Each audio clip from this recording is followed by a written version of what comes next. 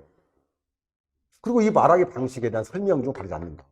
그치? 이건 이제 비문학 독해 문제이기 때문에 자, 요건 뭐 이론적인 전개로서는 할 수가 없습니다. 자, 그 다음에 하나 더 해야 할 것이 여러분들이 네, 여기까지거든요. 토의와 토론만. 그래서 이제 토의와 토론해가지고도 역시 말하기 방법에다가 집어넣기도 합니다. 그러니까 여기에 제가 화법 중에서 중심적으로 할 것은 뭐다? 바로 대화의 원리. 꼭 염두에 두고 정리해 주셔야 돼요. 자, 그 다음에 두 번째가 이제 네, 장문 쓰기 문제겠죠. 그러면 장문 부분에서 중점 될 거. 그러니까 나머지 이제 좀 읽어보세요. 장문 부분에서는. 장문 부분에서 이제 보면은 자, 제가 뭐 그동안 나왔던 문제 봐볼까요? 재밌네요. 자, 개요 작성, 고쳐 쓰기, 조건의 일치, 서술 방식, 단락 쓰기 원리, 네, 단락의 구조, 다음에 단락의 전개 순서, 단락의 접속 위치, 실용적인 글을 그렸습니다. 자, 역시 여기서 이론과 더불어서 꼭 해야 될 거. 자, 갑니다. 지금부터 이거 공부하자. 자, 뭐 해야 돼요? 에이, 안 나올 수가 없잖아요. 그죠? 자, 고쳐 쓰기. 다음 두 번째. 네, 조건의 일치. 조건의 일치. 자, 다음 세 번째. 해야 되지요. 그죠? 네, 서술 방식. 그 다음에 나머지보다도 요건 해야 됩니다. 이건 독해도 되는데, 자, 단락의 전개, 순서, 여기까지. 자, 그 다음에, 자, 이제 세 번째 큰 타이틀로 보면은, 논리적 사고인데, 여러분들, 논리의 오류 있잖아, 논리의 오류. 이건 사실 하나하나 하다 보면 굉장히 고달프거든요. 국가적인 형태에서는 논리 오류가 나왔었는데, 지방적인 형태에서는 예전 문제 빼고서는 안 나왔었어요. 특히 지방적인 출마 친구들은, 자, 논리 중에서는 논리의 오류 부분 기억하셔야 됩니다. 자, 그 다음에 마지막에 이제 독해 부분이겠지. 일단 저는 이제 독해 부분도 항상 이것은 지문을 통해서밖에 볼 수가 없는 거니까. 그러면 넓게 봤을 때, 자, 제목 붙이기. 맞죠? 자, 주제와 주제문 찾기. 자, 세 번째가 뭐겠어요? 내용 생성이라고 해서 중간에 브레이크 해가지고 오류도 나왔어. 똑같이 문제. 그래서 그게 이제 접속어를 집어넣으라 문제, 단어를 집어넣어라, 문장을 집어넣어라. 그치? 이런 문제들. 자, 그 다음에 또 하나가 이제 아마 중점적인 것은 내용의 일치, 그 다음에 내용의 추론. 네, 이 부분이 바로 독해 문제고 이 부분이 여러분 시간을 뺏는 대표 문제가 되겠지. 맞습니까? 네, 이 부분이 독해 전체 비문학 중에서도 최소한 네, 5문제에서 이게 문제예요. 근데 이 부분은 수업 시간에 여러분한테 이렇게 풀어라. 여러분들 개인적으로 스킬이 없으면은 첫 줄부터 다 읽는 습관이잖아요. 그래서 요것들도 미리 선 수업이 돼야 돼요. 선 학습이. 그래서 한꺼번에 너무 많이 보려고 하지 마세요. 요건 제가 이제 3권인, 제 책 보면은 3권에 뒤에 보면은 여러분 우리가 했던 진도별로, 우리 실제 문제, 또 문항수가 적은 부분들은, 네, 다른 문제를 더 배를 했거든요. 그래서 하루에 한 문제, 두 문제 이런 식으로 해가지고 여러분들이 나름대로 프로그램을 짜세요. 그래서 미리 연습을 하시고, 다음은 나중에 이제 문제풀이를 할 때는 거기서 어떻게 하면 더 빨리 읽을 수 있을까? 어떻게 하면 더 빨리 찾을 수 있을까? 네, 이런 여러분들 강의만 할 수밖에 없습니다. 그래서 미리 공부하셔야 돼요. 자, 그 다음에 마지막 분야가 네. 자, 어휘하고 그다음에 한자 부분이죠. 그러면 이제 이 부분이 제가 했잖아요. 노력 대비에 가성비가 안 나온다. 그러면 다른 건 모르겠지만 여러분들이 한자 서원을 해야 된다. 근데 기역부터 히읗까지 책에 나와 있다. 이거 어떻게 다 외울래요? 외울 수 없습니다. 그래서 제가요. 자, 이 어휘 한자 부분은 앞에 아까 위클리 말씀드렸죠? 그래요. 그래서 제가 분량을 줄 거예요. 이 부분은 암기를 해라. 고통스러우니까. 그래서 너무 많이 아니라 이런 유형으로 이건 해라. 이 정도면은 문제 풀 수 있잖아요. 그지? 그래서 기본 학습이니까. 자, 이거는 여러분들이 제가 매주, 네, 자료로 드리고, 또 사이트도 그렇고, 우리 학원도 그렇고, 또 우리 수업한 친구들은 매주 자료를 제가 제공할 겁니다. 요건 쌓여져야 돼요. 하루쯤 안 됩니다. 포기하지 마시고, 쌓여지다 보면은 나중에 요건 보너스 문제가 돼요. 그리고 이 한자에서, 뭐 어려운 형태는 다 빼버립시다. 그리고 한자에서 나오면은, 물론 이제 가끔 생활 한자가 나오긴 합니다만은, 딱 두 가지만 기억하시면 됩니다. 자, 뭐 하고요? 그렇죠. 한자 표기 문제하고, 한자 성어 문제, 이걸 해야 할 거 아니겠습니까? 그래서 자주 눈에 보다 보면은 친해지게 돼 있어요. 너무 코도두하지 말고. 그리고 자, 그럼 약속했습니다. 그래서 일단은 매주 자료를 옆에는 제가 이것도 할게요. 그래서 어휘 한자 부분을 자료를 가지고 선 수업을 해주시고, 그 다음에 이제 그 연습 문제 같은 풀 때 보면은 모르는 거 있잖아요. 그럼 기본적으로 모르는 부분은 책이라든지, 또 여러분들 인터넷 있잖아요, 인터넷. 찾는 연습을 하셔야 돼요. 고통스럽습니다, 분명히. 그래요. 그래서 제가 지금 전체 2017년 상반기, 하반기에서부터 2021년까지 각 국가직, 지방직, 그리고 문제도 일행직을 중심으로 해가지고 영역별 출제 범위, 그 다음에 여러분들이 중점적으로 더 공부해야 할 분야에 대해서 쭉 정리를 한번 해봤습니다. 이렇게 제가 이제 말씀을 드린다 하더라도 여러분들 입장에서는 하나하나 또 한 페이지 한 페이지 넘어가다 보면 굉장히 힘들어. 하나만 생각합시다. 마치 마무리하면서. 저는 항상 여러분한테 그런 말씀을 드려요. 목표를 잡아라. 목표를 잡아라. 여러분들의 목표가 뭐예요? 합격이지 않습니까? 의심하지 마세요. 첫 번째, 학원에 대한 의심. 넓게 봐서 여러분들 하는 사이트에 대한 의심. 두 번째, 여러분들 선생님들에 대한 의심. 하지 마세요. 불신만 생깁니다. 근데 가장 의심을 하지 말아야 할 것이 뭐냐? 여러분들 자신입니다. 내 능력에 대한 의심하지 마세요. 됩니다. 됩니다. 그리고 나머지는 여러분들 합격을 하고 최종 발령 나기 전까지 매진 한번 해봅시다. 저는 딱 여러분들 내년 시험까지 딱 1년입니다. 1년 안 된다고요? 안 되면 여러분들 교수님들, 담당 교수님 찾아가세요. 왜 못 찾아갑니까? 이랬지? 제가 다른 말씀은 안 드리겠습니다. 여러분들 스스로 믿으시든 분명한 목표를 세우셔야 됩니다. 그죠? 그 다음에 조금 더 확신이 이제 들게 되면은 여러분들 영역별 있잖아요. 제가 드린 거. 이런 문제가 나옵니다. 일단은 나온 문제부터 학습을 하세요. 또 뭐 기출 문제를 분석하라, 뭐 매주 어떻게 이건 해봐야 헛소리고 여러분이 스스로가 따라와야 되니까. 그래서 제가 여러분한테 이 방향성은 말씀드렸으니까. 그리고 다른 부분 국어가 너무 힘듭니다. 이 양경을 믿으세요. 따라오세요. 그리고 매주 주는 자료, 그지? 그리고 매주 어떻게 학습을 해라 하고 제가 분량을 드릴 거예요. 예, 그건 꼭 따라오세요.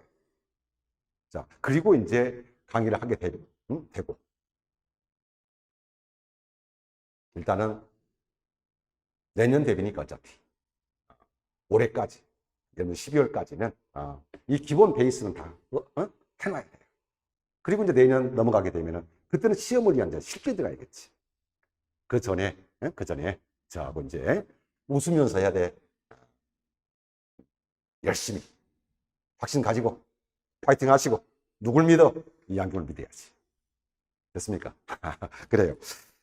우리 이제 영역 공부 방법론에 대한 영역별과 또 제가 앞으로 어떻게 여러분 강의를 하겠습니다 하는 약속을 해드렸으니까 자, 우리 서로 지켜보고 파이팅 하시고 됐죠? 그래요. 자, 공부방법론 모든 강의 여기서 마무리를 하겠고 실강에서 여러분들 다시 한번 찾아뵙기로 하겠습니다. 양경모였습니다.